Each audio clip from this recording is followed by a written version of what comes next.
Hey guys, we're super excited to be here at the LA Fit Expo. It's our third year in a row. And what we're going to be doing today is we're going to be launching the Tasty Pastry. It's a low-carb Pop-Tart. It's got 3 to 4 grams of net carbs. And we love this show. This is our best place to be in LA.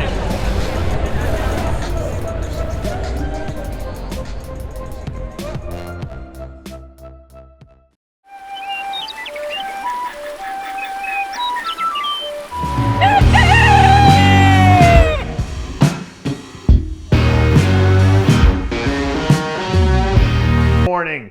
I'm Dave Palumbo, and today is Tuesday, October 6th, 2020. And let's find out what's going on in the world of bodybuilding and fitness. There's something to be said for people who recognize when it's their time to step up and seize the moment. And so far this year, Bo Lewis has been giving out lessons on how to recognize when it's your time. If you think back to the beginning of the restart a few months ago when everything was still in flux, that was when it felt like Bo really started to gain some momentum. Fast forward to him dominating from wire to wire at the New York Pro, and now all of a sudden, he's heading into his first Olympia with people talking about him as a legitimate threat to crack the top 6. And that's all it takes. One time for one person to recognize their window of opportunity, exactly like he did at the end of the summer. And now that his moment is finally here, it's only left for him to do is finish the job. Last night I was reading before I went to bed and I highlighted this quote that I want to share with you. Discomfort is the precursor to action.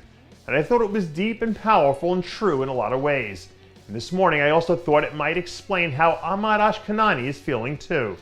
Yesterday I saw a clip of Ahmad training back in Oxygen Gym that made me stop and say to myself, oh, the old Ahmad is finally back.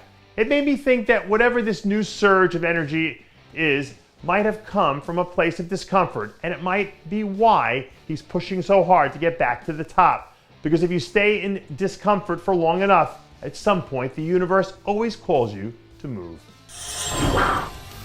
One of the things that makes champions who they are is the ability to step up and deliver transcendent performances when it matters most. When all the chips are on the table and the lights are at their brightest, they're the ones who step up and embrace the moment, just like Brandon Curry is doing right now. After being radio silent for most of the season, all of a sudden Brandon's popping up all over the place, looking like the transcendent athlete that he is. For the first time in history, the Mr. Olympia will have 4 current and former champions all competing for a slice of the same pie.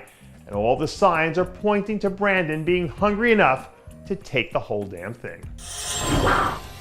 I think it was the great Winston Churchill who said, those who fail to learn history are doomed to repeat it.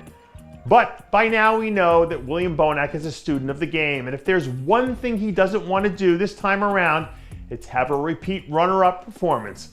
Late last week, William stepped out of his social media bunker to post a new photo of himself hitting a back double bicep pose, where you can see some of the improvements he's made in the off-season starting to come together. Even for someone who's been as good as William has these last few years, this 2020 lineup feels like a completely different animal at the top. That being said, William the Conqueror has never been one to back down from a challenge, and I wouldn't expect anything to change anytime soon. And that does it for yet another edition of Muscle in the Morning. I'm Dave Palumbo, reminding you to always be true to your passions, and make sure to follow us on Facebook, Twitter, and Instagram.